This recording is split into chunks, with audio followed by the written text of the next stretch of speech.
the Oxford Martin School for this second of 4 conversations about the Dasgupta Review on the Economics of Biodiversity. My name's Cameron Hepburn, Director of the Smith School and a lead researcher for a number of several OMS research programs. And I'm delighted that we have today Inger Andersen with me, who I'll introduce properly in just a moment. The first conversation in the series with Professor Siddhartha Dasgupta was pretty wide-ranging. Those of you who tuned in will remember we ventured into some fairly important areas, some heavily contested territory, managing human population, perhaps the limits to growth. I thoroughly enjoyed it. It seems like a lot of you did too, because there were a huge number of questions, dozens and dozens, in fact. And if you missed it, you can catch up on the Oxford Martin School website. Now, all of these questions that were kind of tabled, we didn't have time to answer all of them, but they included the ethics of pricing nature, the role of capitalism, and quite a lot of policy questions and questions around international coordination. And that's why I'm delighted with today's guests. So we're going to pick up some of them today. And actually, if we don't get to all of them today, there'll be further opportunities in this series on the 3rd of June with Professor Dame Henrietta Moore and Professor Sir Giles Godfrey, and then on the 17th of June with Professor Natalie Seddon. So as foreshadowed, today we have Inger Andersen, the Under-Secretary General of the United Nations and Executive Director of the United Nations Environment Programme. Inger has had a really illustrious career within international organizations and, as I said, is the ideal guest to follow Partha on these questions that fundamentally involve issues of international coordination.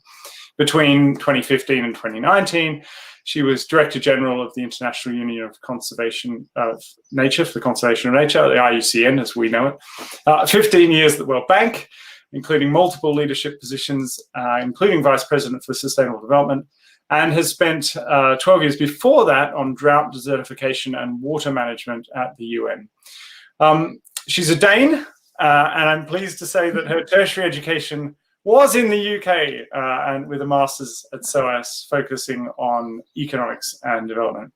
So Inger and I were both on the Dasgupta Review Advisory Panel. We had the pleasure of watching the huge, here it is, 604-page report develop.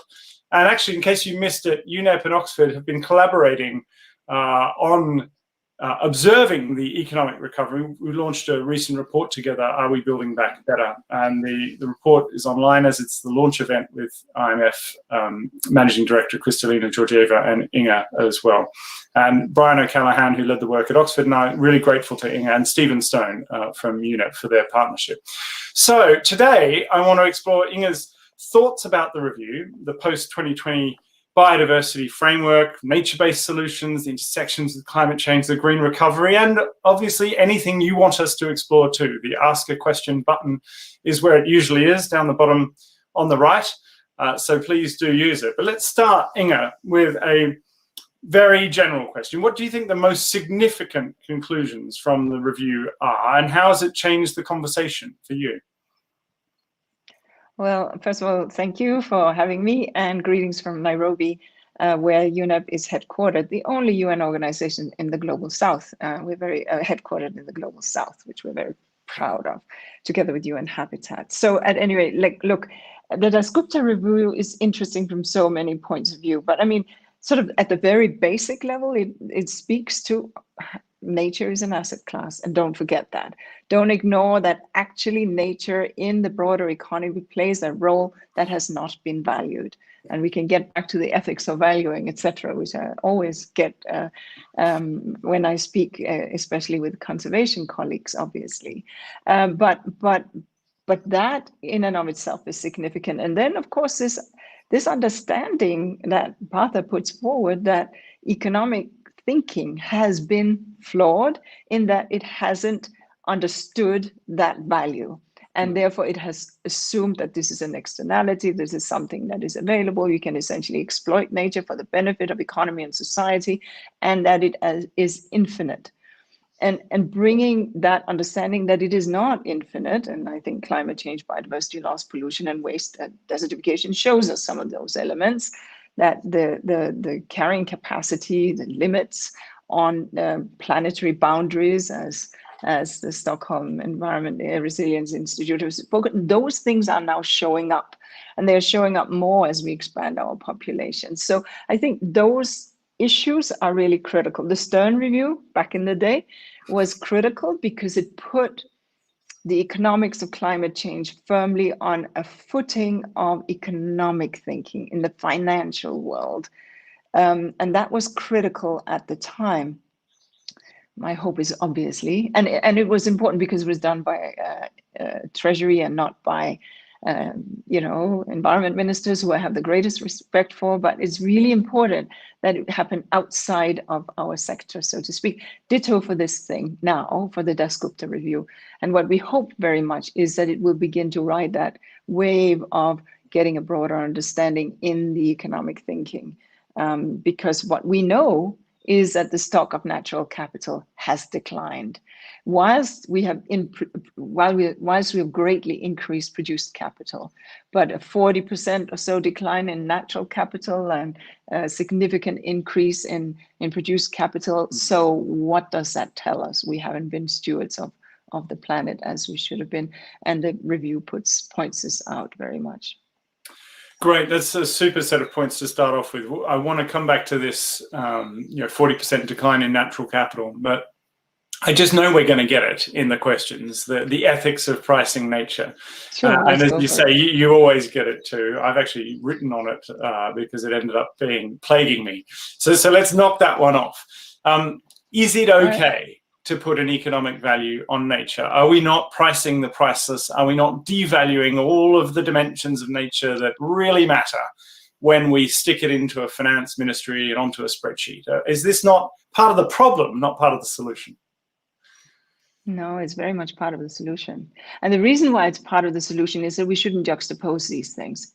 Nature has infinite value to culture, to language, to poetry, to art, to religions, to you and I, to our lives, to our well-being, to our happiness, to love, to all of these intangible things where nature plays a part. But that does not mean that we can cut the proverbial forest empty, or cut the proverbial forest down and have a great quarterly return and think that everything will be a-okay. That does not mean that the mangrove is not protecting that community and that we don't understand the value of that against a concrete seawall. So having an understanding that the value that ecosystems provide to humanity just exists. That community that sits behind that massive buffer of a mangrove knows the value of that mangrove. And understanding that other than a seawall has also other, that's where fish spawn, that's where you can have crayfish, that's where you can do lots of other economic activities. So this is not about putting dollar signs on trees. This is not about putting a value on a butterfly, but it is understanding that this superbly intricate system of species and interdependence has its own beauty, the intrinsic value, which is completely incontestable. But at the same time, the economic value we have not understood and we have not valued adequately when we understand a nation's wealth, which is why we at UNEP are working on inclusive wealth and on understanding what wealth means in terms of natural capital. So I don't see it. And when I speak about it with certain communities that feel quite strongly about this, we have to understand it from their perspective. Indigenous peoples, for example, often feel that this is very alienating and very and that it undermines their indigenous rights. Their rights. And that is so because if you just look at it purely on the value of that proverbial forest versus the value that they ascribe to it, yes, but that's not what we argue. What we argue is understanding that that value has a broader value for community and for society as a whole. So going back to, thank you, I think that's very helpful to clarify that early, although the questions are already coming in on that point. Sure. In terms of inclusive wealth, as you say, UNEP has been leading the way here, and World Bank's been doing work as well on getting more comprehensive, more inclusive sets of national accounts. And when you look at those national accounts, as you say, our natural capital is not exactly in good shape. That's to understate it. I mean, as Partha said, we are in an extinction event. So if we're in an extinction event, what are the top priority actions for the world? I mean, who has to do what and when? What's the kind of to-do list for humanity right now? It might be useful to sort of create some buckets around these action lists, the to-do lists for governments, right? They set the yardsticks for how we, companies, industries, communities, localities behave. So they need to understand what yardsticks they're setting. Natural capital accounting, are they going to take that into decision making? Understanding the degradation that companies or others cause. Are they willing to set to understand the inclusive wealth dimension of the responsibilities that making laws and rules and regulations give governments? Are they willing to put a price on carbon? Are they willing to put incentives to decarbonize? Are they willing to phase out harmful subsidies? Are they willing to put a tax on pollution? Are they willing to redirect subsidies away from fossil fuels and towards renewables? Are they willing to subsidize or move away from harmful agricultural subsidies, never making the farmers the enemies, but making it possible for the farmers to farm in nature positive ways? These are the kind of sort of to-do items for governments. And we as voters have an opportunity to impact in that regard, right? So then there are the intergovernmental organizations, be they be they UN or non-UN. I had the privilege of working for IUCN, which is not UN, but nevertheless. And so they need to work in enabling, at least if they're in the environmental sphere, enabling a broader understanding of what science says so that it can enable good policy decisions. I was at the World Bank when we initiated the WAVES, the Wealth Accounting Evaluation of Ecosystem Services, which was sort of a forerunner for many of the things that we're talking about today. And so I think that there is a real opportunity here for multilateral organizations to roll this, to understand and pursue some of this, but always understanding community rights, always understanding indigenous people's rights, and not just with a check, but a check, but really understanding that the value of community managed and indigenous peoples managed area in terms of biodiversity wealth is often way exceeding national parks and protected areas. So intergovernmental organizations, financial institutions, well, you know, a huge role, because the portfolio of investments from bankers to insurers to investors is such that it can be shifted towards nature positive, and that's why a task force on nature-related disclosures is being now discussed. How will an investment portfolio realign itself? And that is for your pension and mine. That is for your mortgage and mine. So let's understand how we do that, right? So it's not just some abstract thing. It's when we take a loan for buying that car as well. So understanding how the banking industry, the investors, as well as insurers can realign. And then, of course, business. I don't need to go into that. That's obvious. And then finally, the choices that we as individuals make, you and I, you know, what do we buy? How do we consume? How do we live?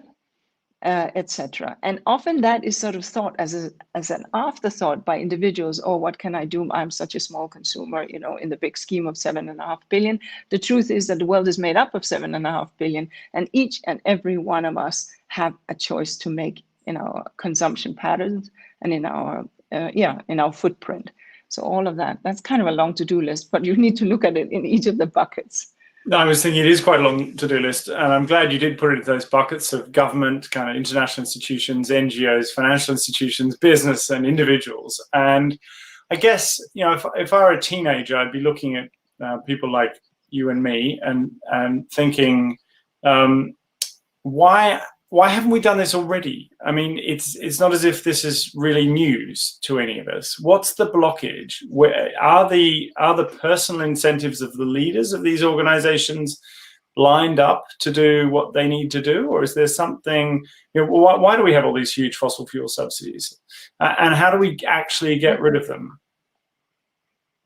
I mean, there is a short-termism built into our system, our electoral system. You have a cycle for 4 or 5 years, your quarterly report of your company return, what have you. There's a short-termism that does not take into account intergenerational equity, that does not take into account the fact that we are shaving away at the very foundations for future wealth and sustainability, if I may say so.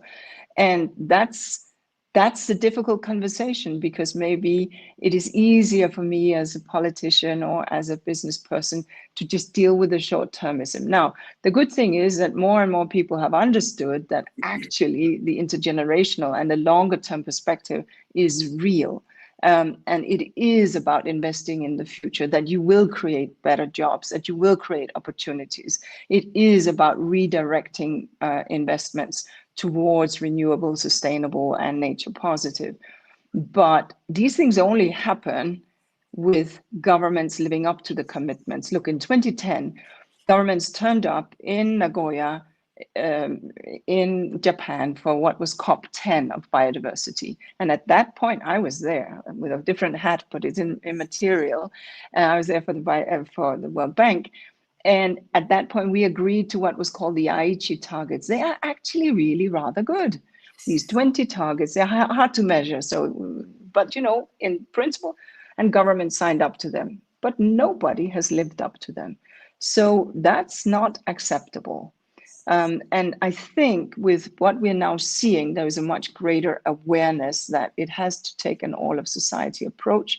It has to take us holding our politicians and leaders to account and calling out those that are not living up to it. If we look at the carbon side, the climate side, we understand that, yes, everyone needs to shift. We need ambitious NDCs, but the G20 has a special to-do list because they are over 70 or nearly 80% of carbon emissions.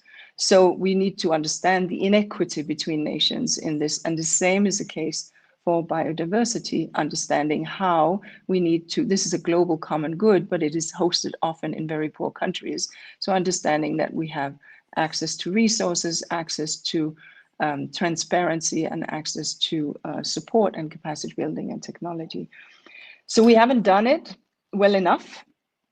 And now really is the time to move that needle, because we can no longer, as the sort of IPCC equivalent for the Biodiversity Convention, which we are proud to host, points out, we have about 7.8 million species on this good earth, and we're set to lose 1 million if we don't take action.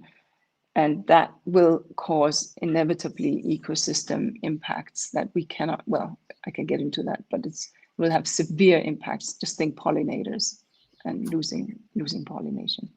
Yeah, it's clearly a very, complex social, technical, political system that we're operating in. But if I was to try to synthesize, in a sense, what you've just said, you use the word awareness several times. And I guess all of these incentives become, whether you're the head of a financial institution, the head of a government, if your voters are demanding it, your shareholders are demanding it, then it becomes a whole lot easier to deliver. And perhaps that awareness is one of the most important dimensions to cover. If I might pick up on something else, you noted you were there in Nagoya wearing a different hat. You wear, in a sense, quite a powerful hat now as the head of UNEP. I'm sure there are people listening in thinking, well, can you solve it? Come on, UNEP. What are your top priority? Come on, UNEP. Come on, UNEP. Go, UNEP. What can we see from you in the coming year? Where are you working hardest right now? Look, we look at 3 planetary crises that, unless we tackle these with real sincerity and determination, it's a future we cannot even contemplate. And the three crises, planetary crisis, are climate change. Obviously, I don't need to explain that to anyone. Nature and biodiversity loss, and waste and pollution. The toxic trail of our economic development that is essentially poisoning and toxifying the planet, right? And what is it that is driving these? It is unsustainable consumption and production. It is the very way in which society works. We take stuff out of the environment, resources, etc., our food and so on, energy, and then we put it into the economy and society, which is a fine thing because it enables us to have the life that we have. But when we're done with it, we discard it as waste right back into the environment or as depletion into the environment. That is so that's sort of at the macro level. So what does that then mean? It means that for us, delivering the science, IPBES, which we're also proud to, IPCC, which we're also proud to co-host with our friends at WMO, IPBES, as well as Global Chemicals, Outlook, et cetera, the International Resource Panel, that science that tells us about this, and then working with member states. For example, right now, working with member states to help them get on the low carbon trajectory through the NDCs. But also we issue, for example, on the climate side, the emissions gap report that gives a report card. And last year we gave a report card to the G20 because it is very clear that we will work with Samoa and we will work with the Gambia and we will work with Honduras. But that is not where we have the big emissions, and we need to focus on the G20. And so holding a sort of report card up and saying this is what needs to happen. That's on climate. On biodiversity, clearly supporting and enabling that we get an ambitious post-2020 biodiversity framework. Renewed targets that are measurable and implementable and are fundable and doable. And that means an all of society approach. And on, finally, pollution and waste, dealing with circularity. Again, in the EU setting, the circular economy is coming into fore, the same in the UK. There's a lot of interest in circularity, but also obviously working through with our friends at WTO and other places on the trade-related dimensions that one can encourage to tackle all three of these crises. Now, 2021 is a really full year in terms of the calendar because lots of things sort of got pushed out of 2020, and I won't go through the whole calendar, but everybody knows COP26. Everybody, I hope, knows COP15 Kunming. Many people will know that we are launching the Decade for Ecosystem Restoration on World Environment Day, the 5th of June, which will be that decade to massively support a global campaign. We are aiming for trillions of dollars into ecosystem restoration. And of course, there's lots of other stuff happening in 2020 that we are pushing. The Secretary General's Food Systems Summit, where we really want to push nature positive agriculture. And of course, the One Health agenda. Just today with Tedros Adhanom Ghebreyesus, as well as the DG for FAO and OIE, we've launched the One Health Science Technical Panel that can really deal with the environment, veterinary, and human health dimension. So that's kind of what we're working on. But the bottom line, these three crises. So there you go. UNEP is doing a lot, would be a summary of that answer, and particularly around shining a light on these problems and what can be done about it. Inger, I've got a whole lot of my own questions I'd like to ask you, but I fear that as last time with Partha, we're just not going to get through the audience questions unless I make a start right now. So I'm going to do that Sure. many minutes ahead of plan. The first one that I think is just directly related to what you've just been talking about, the agenda for this year, 2021, is from Daniel Scharf, who's asking about whether we'll get everything sorted in COP15 in China in biodiversity, and if we don't, assuming we don't, would it be helpful to try to merge some of these agendas in COP26 in Glasgow, perhaps later, given the relationships, the interdependencies between addressing climate and addressing the biodiversity and nature agenda? What are your thoughts on these twin processes that we have running and how we might make progress? Look, we look upon these Rio conventions, desertification, climate change, and biodiversity, but also, frankly, their forerunners, CITES, the convention that deals with illegal and legal trade of flora and fauna, CMS, the convention that deals with migratory species, the ozone, Montreal and Vienna protocols that deals with ozone. We look upon them, frankly, as indivisible. We are hosting 17 convention in UNEP. 2 convention are standalone convention, that's climate and desertification, but the rest are hosted by us. And so we see that one must mutually reinforce the other. We've got the Kigali Protocol under ozone, but we know that when we reduce emission that are ozone depleting, they have huge impact on the climate side. We know that if we can mediate and reduce climate change, it will be better for ecosystems. We understand that adaptation as well as resilience as well as mitigation means that we need to restore ecosystems. That's a good thing for biodiversity if we don't do, monoculture, and we do it well, and that's good for climate change. So the indivisibility of these conventions is real, but they are handled differently. One, you need to deal with shifting the transport and the energy sector, etc. And another one, you're dealing with something quite unique that deals with unique ecosystems and biodiversity and species and megadiversity, etc. But what we do need to see and find and push for is synergy. And what's very good for the UK presidency is that it is intending to place nature and nature-based solutions firmly as one of the agenda points as we understand it. And that's very powerful because if all things go well, we will have the Kunming COP in, I believe, October, and then that will be followed by the COP in Glasgow, which will give a very nice lift to the nature agenda, I expect.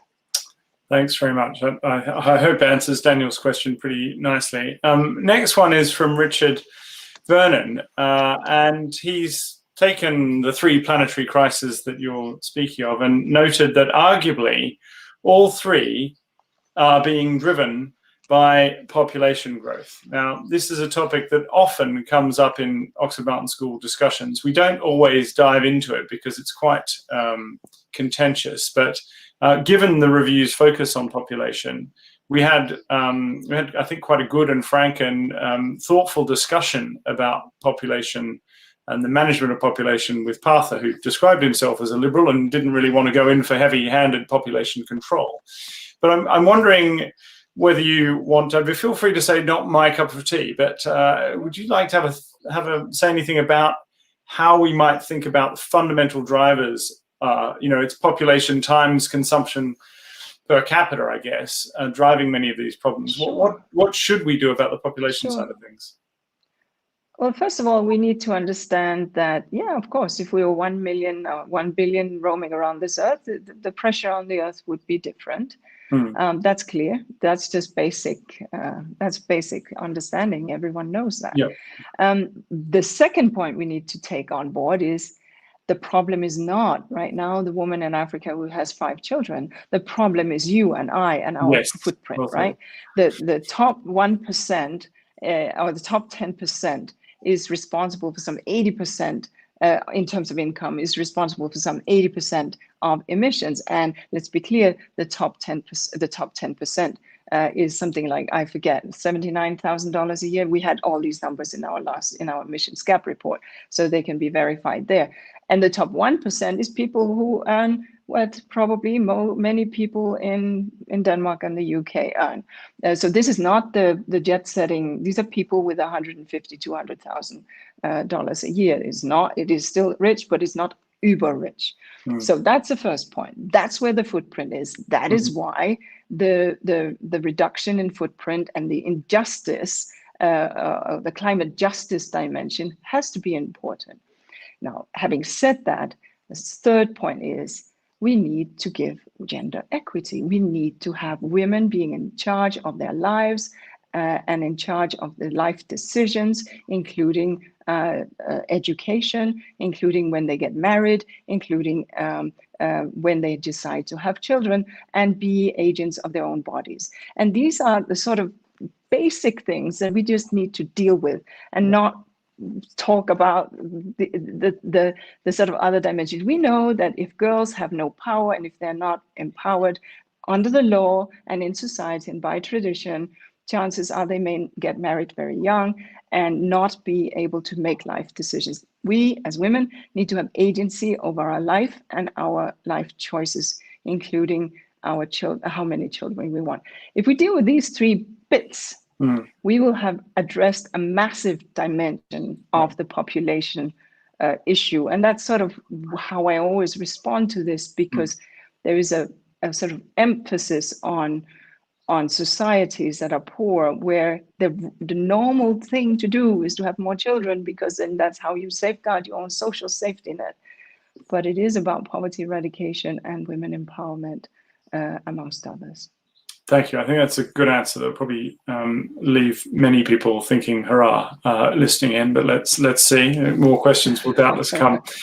I want to move now to a question from Rob Pepper, who's asking about the most effective interventions for protecting nature. And his question is, where would you put your money on the table? And perhaps let me sharpen it up by saying, if somebody just dropped $1 trillion on you, said, there you go, UNEP, spend that how you want, what would you do? How would you? It's a tough question to be asked live. Sorry about that. It's almost an interview question. How would you spend that? Well, first of all, look, this is for biodiversity. I think the question was around the priorities that I would want to invest in for biodiversity. Yes, for biodiversity. Look, there is a lot of talk right now about 30 by 30, 50 by 50, etc., which essentially is this idea that you need to protect in protected areas 30% or what have you of terrestrial and marine. And under the Aichi targets, it was 10% marine and 17% terrestrial. We just might make it. But what I want to say for those percentages, right? We just might, we'll see. We're not there yet on either of them. But my point here is, whilst protected areas are great, and I worked at IUC and they are critical, but where we really need to invest is outside the protected areas. And that's why we need to understand that we need to have biodiversity on working landscapes, biodiversity in agricultural settings, biodiversity in the urban landscape, understanding what we do when we subsidize, which we do in many countries, pesticides and insecticides, what we do when we have a huge amount of fertilizer and the nitrogen runoff into waterways, into groundwater, but also into the marine. And so it is about understanding that those 30 million trillion that you are giving me, that we have to obviously do our protection, and it needs to be the quality and the quantity. So we don't want paper parks. We want quality management and quality and quantity. But that's not the sole answer. And if we just chase that, we are missing a bigger picture, which is that nature needs to live not just behind a fence in a protected area, but where we are. And so in our gardens, what are we doing ourselves in terms of, do we use, Roundup or other things that have, what are we doing? And what are we buying? And what are we incentivizing? And so I will put my money there to ensure that farmers, because farmers are our friends. We must never, as environmentalists, make farmers the enemy, but they need to get the kind of support to make the shifts that are nature positive. And so that's where I would put my emphasis: urban, outside protected, obviously also invest a couple of trillion in the protected areas, but then really invest in the broader terrestrial and marine, including marine beyond national jurisdiction, where we see deep sea mining and things like that, and with ice melt happening, broader encroachment potential into pristine areas, and we cannot afford to see that without understanding the consequences.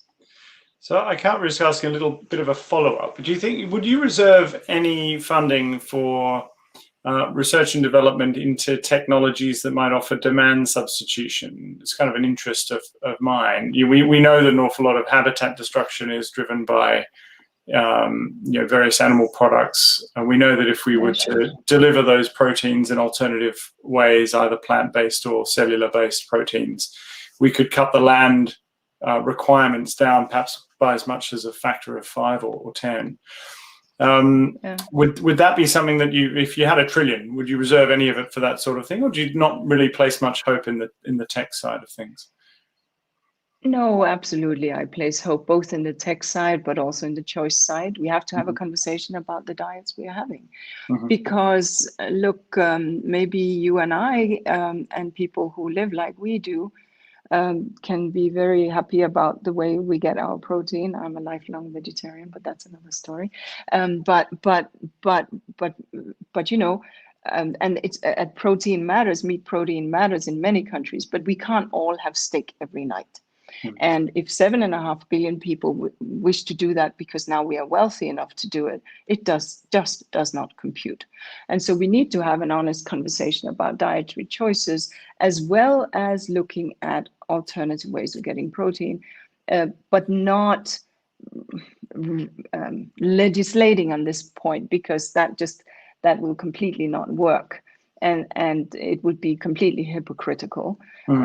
So I think we need to ensure that meat diets are available, but we also need to ensure that we can do that with a degree of sustainability in mind and carrying capacity in mind. And I think a lot of it comes from, ensuring that we encourage, plant content in our diet from early on, and that we teach kids what is delicious and what is great. And I think that each of these have a place, but I do not believe that we should outlaw in any way. Now, what I'm seeing is here in the UK, for example, which is quite interesting, that we are seeing quite a lot of vegetarian and vegan options. And a lot of flexitarianism, which is also interesting. People sort of eating a more plant-rich diet. And part of what we need to do is clearly have an understanding that the current system is sort of a double-edged sword. It's shaped by the cheaper food paradigm, which aims at producing more food quickly and cheaply, but we do so at the cost to biodiversity and a cost to our health. And so understanding that, so the cost gets shifted over on our health systems, diabetes, cardiovascular, etc., which we are then not seeing when we buy the cheap food, but it shows up elsewhere in the economy.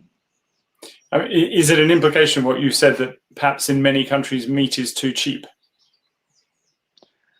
It might be. I don't actually know enough about that to have an honest. That's sort of an honest opinion. But I think if we want to internalize the environmental cost, then that's something that we need to look at. But in some countries it may be too cheap. In some countries it may be too expensive. I think it depends entirely where you're placed. I'm sitting in Nairobi, and I can tell you it's very expensive here, and it's not the average family that can afford it. Right. Okay. Moving along to a question from Charlie Freitag here. He's interested in measuring and kind of assessing the biodiversity impacts of investment portfolios. And of course, UNEP's financial initiative has been doing great work in these sorts of areas for many years now, well over a decade, possibly more. His question is, where do you start? Where's the kind of best place to look for guidance as to how to measure the biodiversity impact of an investment portfolio, given that this is presumably fairly tricky? And I guess I could give some pointers, but where would you direct, Charlie? I'm sure you can. Well, you're probably better at it than I. But look, there is a coalition of organizations called the Science-Based Initiative. And it's very much taking a leaf out of the climate story, which we all know very well, with the science-based targets for climate. Now, you could argue that that was easier because we would look just at emissions. I have always said no. We just simplified it down to one factor. We didn't talk about ocean warming. We didn't talk about species lost due to climate change. We didn't create such a complicated setting that in the target science-based targets for climate, we couldn't get at something that against which companies could disclose the footprint and the impact of their portfolio. So in the science-based target initiative for biodiversity, what a good number of scientists and organizations are working on is coming up with something that companies can deploy. And that's very much also what the Task Force on Nature-related Disclosures is working on. And so, and there is a beginning of this, but what we do need to do is to have a degree of understanding so that it doesn't become greenwashing, and so that it has a genuineness to it that is comparable across portfolio. That's why getting a clear post-2020 framework with the goals that can then be translated will matter, because then smart organizations will surely come up with clear science-based targets that companies can measure their portfolio on. And let's begin with those that really have footprint: timber, pulp and paper, palm oil, soy, those that have wheat, that have significant footprint in, if we just want to look at commodities, but then let's look not just at the countries that are growing them, but at the consumption of these things. Because it'll probably turn out that you and I and our economies are consuming most of the palm oil. So we just need to think around this in a way that does not cause further poverty in countries that are producing and exporting, but that can readjust. And so I think what we're seeing is some companies have already been leaning in and experimenting with this. We see that in the context of the World Economic Forum, where some interesting work has been happening with a series of companies. We still have quite some way to go. And of course, getting the financiers, the investors, the insurers, and the bankers to align with this will be the next to-do item, a slightly big one, that UNEP will need to take on in the context of the UNEP UNEP FI. Thanks. I think you've also partially answered Henry Grubb's question about the additional complexity of biodiversity compared to climate change. I mean, there's good disclosure through CDP, not on all of the interests, not all of the metrics that Charlie will be interested in, of course. And I think in general, there could be a lot more disclosure here. Now, I want to shift gears a little bit and ask you a question which I'm probably going to fail to do justice to. So my apologies to Christoph Place, who's put it. There's a lot of interest in this. I think he's interested in alternative currencies, whether cryptocurrencies or barter arrangements or, very local currencies, and asking the question, could we use these new and innovative forms of currencies perhaps as a tool of incentivization for biodiversity protection? And I think what Christoph and various others who've commented on this idea is getting at is perhaps if the conventional monetary system isn't working for us, and if valuing nature in terms of dollars and pounds and euros and renminbi is not working, perhaps some of these newer forms of kind of I was going to say proto-capitalism, but that's not quite right either. Newer monetary systems might be able to help. So apologies to everybody interested in this. And there's also a related question about the environmental impacts of cryptocurrencies. But I just wondered, have you or your teams done much thinking about the intersection between novel currencies and environmental protection, or environmental damage for that matter? So the impact and the carbon footprint, we all know and understand, and that's something that we cannot walk away from, right? But that's known and complex. I think I have to be honest and say, no, we have not done detailed work on this. What we have understood very clearly in our new strategy that we just had approved in the United Nations Environmental Assembly that happened a couple of months ago, and which will go into kick into force at the end of the year. It's a 4-year strategy where we are making a significant emphasis on the digital transformation, where we will try to work on AI, on digital transformation for environmental stewardship and protection, and clearly understanding what engaging with crypto, engaging with big data, engaging with AI is something that we're all saying, and people like me don't understand the first of it because I'm completely not qualified to speak to these issues. But there are people who are. And so what we are establishing now is a network of people who can help us. I mean, I'm lucky to have some brilliant colleagues who work in this field, but that's not where we have the armies of people. And so we need to reach out and understand more.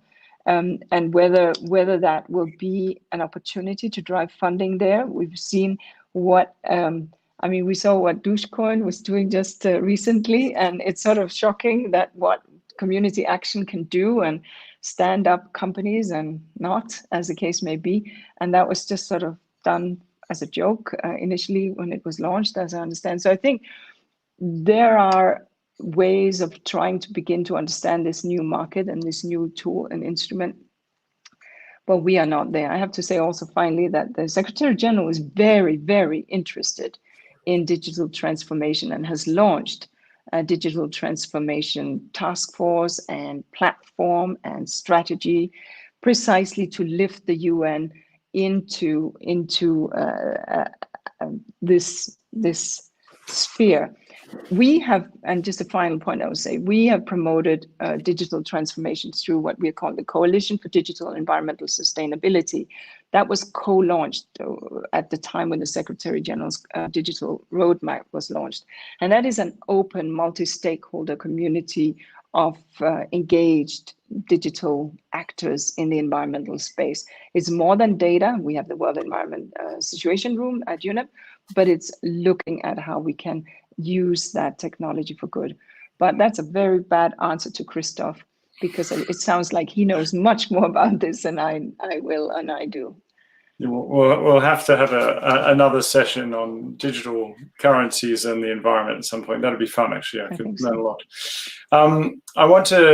We're running low on time as always. I want to come to, well, actually take the point about cryptocurrencies, which do enable a kind of coordination that doesn't have a central actor, and come back to this question of international coordination around here, because as we know, many of the biodiversity that we need protecting, many of our natural assets are global public goods. Some of them are sitting within national boundaries, others aren't. And kind of intriguingly, last conversation with Partha, he put forward this idea, which is in the review, page 40, if you're interested, and 72, that perhaps we need a new international organization, maybe like the World Bank or the IMF, he said, to monitor and manage the global commons, and in particular, perhaps imposing charges on the open seas and then using the revenues raised to support the protection of global public goods within particular boundaries. And that, if it were to work, would be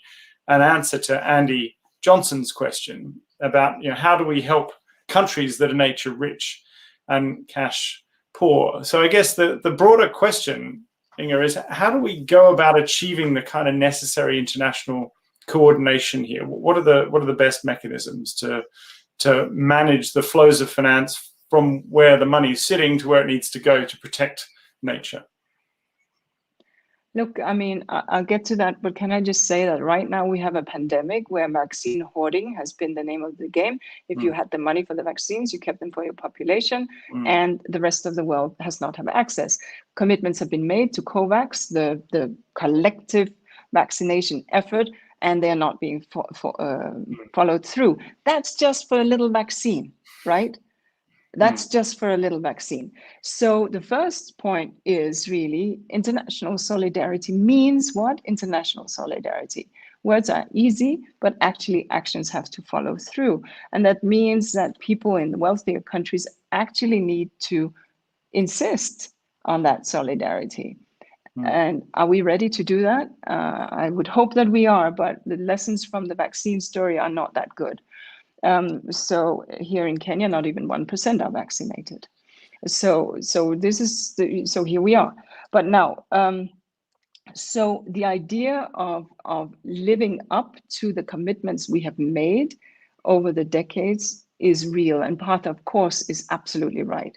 We've made the commitments on the biodiversity. If we had lived up and delivered what we promised at COP10, we'd be in a very different setting for biodiversity today. If we had delivered and understood what science told us from the IPCC on climate, we would be very different. So the first thing is really, before we begin a never-ending consultation on establishing this big edifice that I can see in a mind's eye would be very attractive, but we haven't even been able to agree on a carbon tax. So I think we have a long way to go. Article 6 remains unfinished as far as the Paris Accord is concerned. So we probably can't get multilateral agreement to such a grandiose idea, however interesting it might be academically speaking. So let's do this. Let's deliver on the commitments we've made. Let's deliver on the conventions we've made. And I'd hope that the multilateral organizations that are charged with environmental stewardship, which is UNEP, would receive the adequate funding and the adequate support and the expectations. People should demand things of us too, that we have the ability and the teeth to deliver what is needed. It's hard right now in the multilateral setting.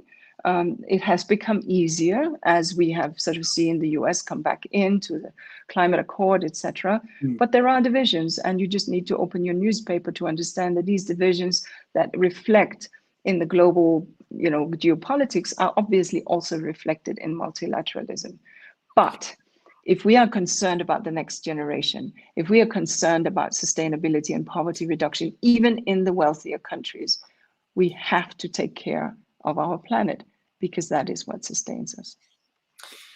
So I want to pick up on the point you made there about international solidarity and values, and try and, if I can, and probably we're getting towards the end, group a few questions into one. So there's one from Viviana on the ethics, again, of valuing nature. And her point really is, isn't it human values that need to be shifted?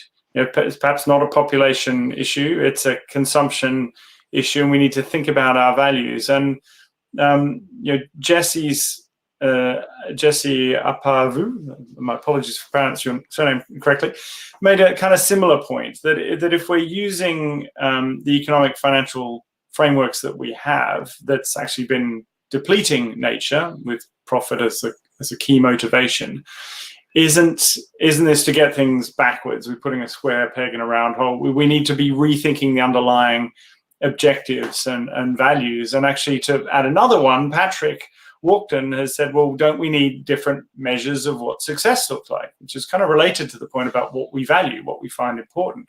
Do we need a different metric, not GDP, to measure progress? And you've already spoken about inclusive wealth as a metric. So I wonder if you might kind of reflect upon the solidarity, human values. How do we get a shift towards, I guess, a more enlightened human population that realizes that we just need to work together on these issues, or we're stuffed? Yeah, I mean, these are brilliant points. And I think that I will say that I think that the younger generation today is much further ahead in that enlightenment than the generation of past. And maybe it's because the crisis that is looming on the horizon. So that's the first point. Now, as Greta would always say, well, don't put it on us. You guys fix it. You're still sitting in the chairs. And that's a very valuable point that she makes again and again. But I do think that Viviana is correct.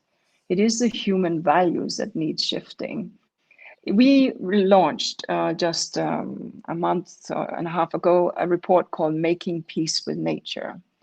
It's a significant report that and in which we describe that we need exactly what Patrick spoke to, a fundamental rethink of what success looks like, a fundamental rethink of economy, a fundamental rethink of society, of businesses. There's lots of detail in it, but it essentially is challenging ourselves to rethink the economic system as we know them today. And that's what Jesse was saying, because if we continue, and I will say that we still need growth in the certain countries, so I just have to slide that in, because you still have 100 million people going to bed hungry every night, 800 million people going to bed hungry every night, and over 1 billion people living in extreme poverty. But we also need to have a redistribution across a global setting. But I will say that yes, it is about values. Yes, it is about a fundamental shift in our framework, and yes, it is about having different measures of what success looks like. So the question is how to, right? Because these are the issues that become difficult. But that is where we as voters, we as global citizens, we as academicians and educators and students and international bureaucrats like myself, we have to speak out and demand things, because that's how systems change. That's how they changed in the past. That's how fundamental societal shifts happen, in that we demand it. And at times, the popular demand for change is ahead of the political will. Yeah. But it is by driving the popular demand that the political will shifts. The Secretary General has often said, power is not given, it is taken. He says that often when he speaks to young people, or when he speaks to women or other oppressed groups around the world. And it is true, but it is about driving that demand. And I think by events such as what you have here, we're helping drive it in the right direction. And a quick kind of postscript to that, I'm just going to tack on a question by Joseph, which is that if we've got to pressure the politicians and we've got to build these social movements to think about, enlightenment, value, what's important in a different way, his question is, well, isn't this sort of economic paradigm, the Dasgupta review that I work in, that you work in, could that alienate the very people who we need to get passionate about these questions to drive change? Is it perhaps a kind of paradox or an irony that the thing that you need to drive the shift in the financial and the economic systems isn't the economics and the finance, it's the passion and the heart and the social movements? Well, you need both, because at the end of the day, society runs on companies, on financing. It doesn't run on a planned economy, and I don't think that that's the direction of travel. And so we need to ensure, I'll go back to where we started, that the guardrails that you and I set, or that we ask our governments to set, are such that the economics are driving in the direction of long-term sustainability. But and we need to get those financiers just as passionate and just as engaged as the activists.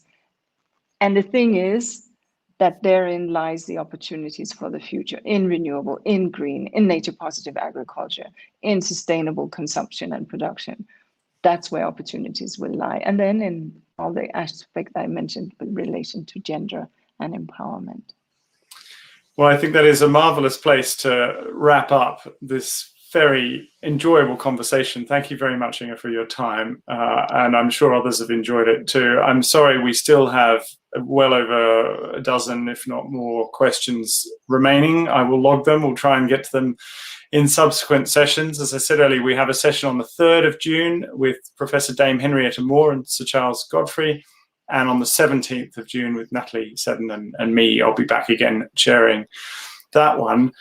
So it remains really to thank you, Inger, for all the work you're doing on this agenda and on many others, as we've heard. And thanks for your partnership and support of what Oxford's doing here too. And thank you very much, of course, for your time today. Thanks. Thank you so much, Cameron, and thank you to everybody who participated. Thank you.